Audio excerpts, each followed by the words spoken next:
Hey, cousins. Hope all is well with you guys. Hope you're enjoying the content. I know it's a lot.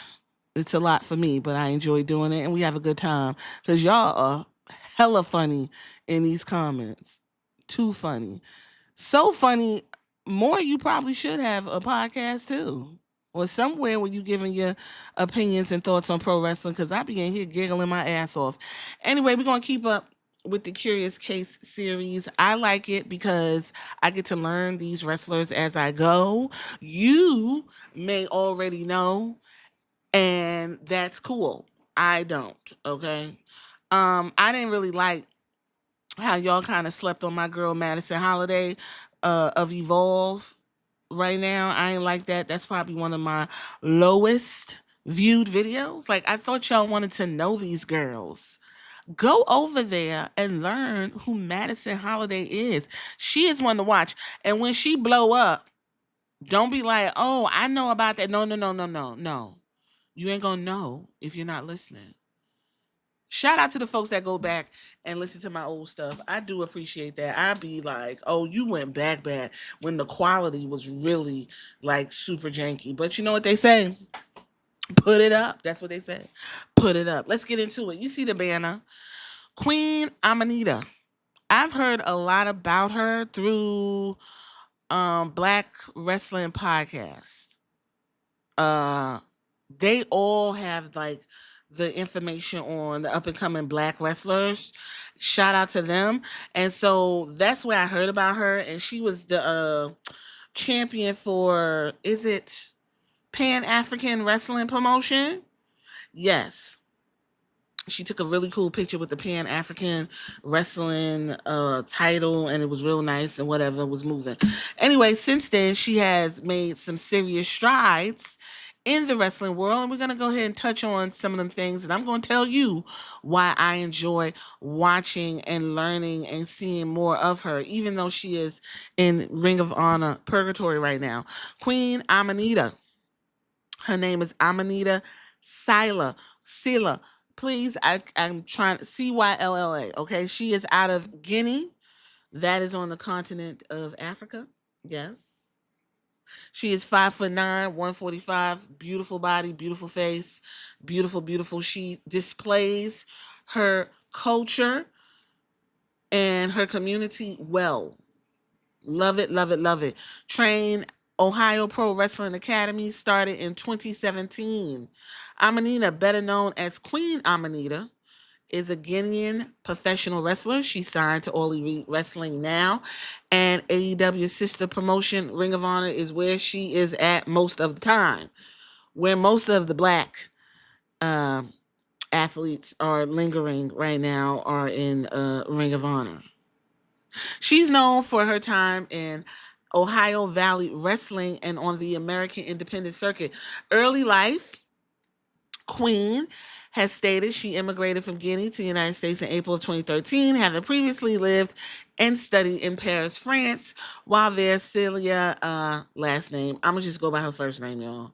The first name, Amanita. Studied private international law and was qualified to practice private international law in France. Congratulations to her. We love an educated queen. Early career, she made her debut in 2017, largely on the independent circuit in Ohio, right where I'm at. April 30th, 2017, she wrestled at a WWE house show, teaming with Kaylee and losing to Asuka and Kairi Sane.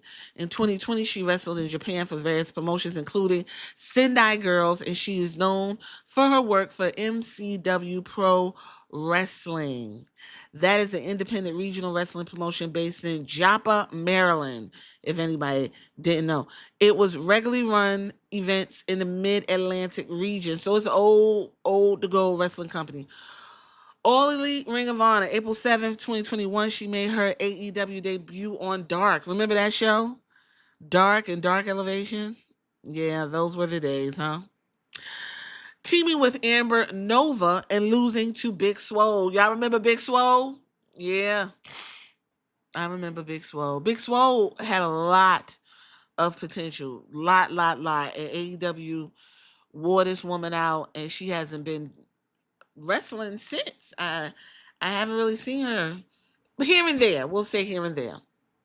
And Red Velvet, look out for that. Curious Case of Red Velvet. She made her television debut in November 23rd, 2022 on Rampage. Remember that show, Rampage? Yes. Losing to Hakira Shida. That's another gal that I'm interested in learning more about. She made her debut for AEW sister promotion Ring of Honor on December 23rd. Episode of Ring of Honor Wrestling defeating Maya World. Maya World is right now in Reality of Wrestling. I gotta actually get some of those girls over there because they're doing some work over in Booker T's promotion. January 2024, she made her Dynamite debut, losing to newcomer Mariah May, who is now Blake Monroe. On February 16th edition of Rampage, Amanita gained her first victory in the AEW, defeating Anna Jay. Following the match, it's announced that Amanita has officially signed to the company. In the same month, Amanita entered a tournament to crown the inaugural ROH Women's World Television Champion. She defeated J-Rod in the first round, Talia Valkyrie in the quarterfinals, and Red Velvet in the semifinals to face Billy Starks in the final Supercard of Honor. At the event on April 5th, Amanita lost to Starks after Starks feigned an injury to choke out Amanita for the win. On July 26th, at Death Before Honor, Amanita unsuccessfully challenged Athena for her championship after interference from Athena's stablemate, Lexi Nair. On October 16th episode of Dynamite, Amanita unsuccessfully challenged Mercedes Moné for her TBS championship. On July 12, 2025, All In, Amanita accepted the Women's Casino Gauntlet match, which was eventually won by Athena. Amanita is a polyglot, which means she can speak 4 languages: French, English, Susu. Susu is a language of the Susu or Soso people of Ghana and Sierra Leone, West Africa. It is the Mandi language family, and its close relative is Yalanka. And Fulani. Fulani, also known as Fula, Fulani, or Fulbe, is a Senegambian language spoken around 36.8 million people as a set of various dialects in the continuum on the continent of Africa. Let me tell y'all something. I worked with a Senegalese gal, and she spoke Fulani to me. And I used to be looking at her like, but the Sierra Leonean girl I used to work with, who I molded, shout out to, damn, what was her name? That's awful. She had oh my goodness, I'm going to remember her name. Fatima. They call her Fatima. I called her Fatima. She didn't mind that. Anyway, Fatima used to speak what you call Sierra Leonean patois, and it sounds just like Jamaican patois, and it sounds just like the Geechees in South Carolina. And she was talking, and she was having an argument with her husband, and I understood everything she said because I was like, girl, it couldn't be me. And she was like, what are you talking about? And I told her what she said. She was like, you understand? I keep telling her, I said, ma'am, I keep telling you, yes, I'm American, but my origin is that of West Africa. I'm just letting you know. So the DNA is there. I'm gonna pick up the shit you were saying. And child, her husband was beating her, everything. But that's a whole nother story for a different day. I love all of this. She is also a Muslim and a mother. Love it, love it, love it. She bills herself as the first ever born African woman wrestler to sign to a major promotion, that promotion being AEW. So there was a little bit of controversy. She had a match against, I'm calling her Thekla. Is it Thekla or Thekla? I don't even know, but I will be talking about her too in a curious case. Look out for it. Anyway, this person said Queen Amanita shoved Thekla's arm away, rolled out of the ring, and no-sold the submission finish by immediately walking to the back. This person explained exactly what was happening. And this is from the June 12th, 2025.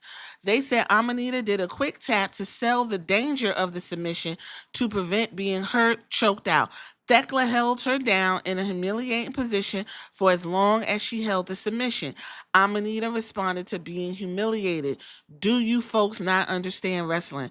No, I didn't know all of that was going on. So that's fascinating. Apparently, this was a big deal um after their match. I believe after that match we had that witch who used to run in the House of Black, and she got old girl from Chicago with the big butt that y'all like. Them two done teamed up with Thekla. They done spit some black stuff in Amanita's face. And them two done grouped up with Thekla now, and they are some type of faction of spiders and witches. See, y'all say I don't watch AEW, but I do be watching. Now, I can't find how old she is, so she has done a very good job of hiding that. But if I had to guess, I'm going to say she's either in her 30s, basically. I'm going to say the woman's in her 30s.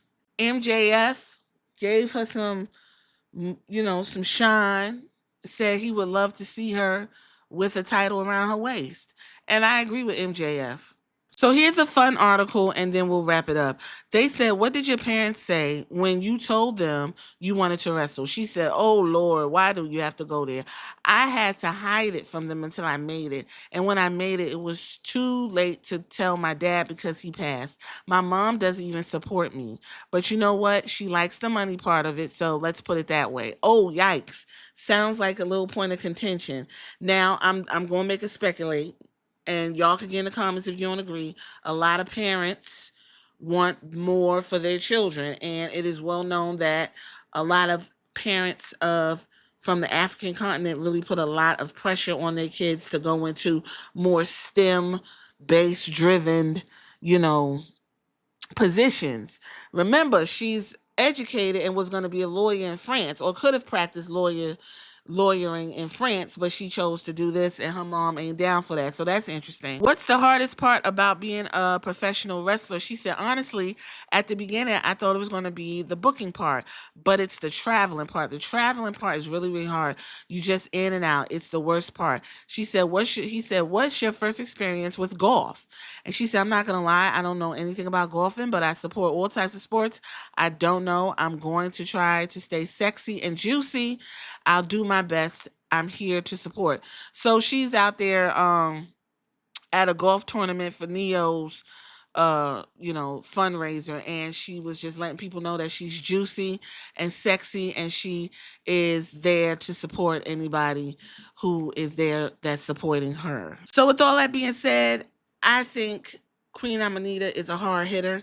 Watching her wrestle, she has a move. I don't know if it's a hip attack or what, but this bitch will run and put her foot all up in these girls' mouths and heads, and they be taking that shit. It look like she be literally decapitating the hoes in the middle of the ring. She's a hard hitter. She does it with style and grace. She represents her culture, and she's a good representation for Black people under that umbrella of, Blackness. And I think it's fantastic. I think for little girls, that's something they could look to. She calls her fan base juicies, right? She's well spoken. She articulates herself well. That is important because a lot of times we get a lot of and yeah, sure, and that gets really old. She's doing her thug thizzle in Ring of Honor. I really believe she needs to be on AEW. Now listen, AEW owns Ring of Honor, but they act like it's two separate worlds.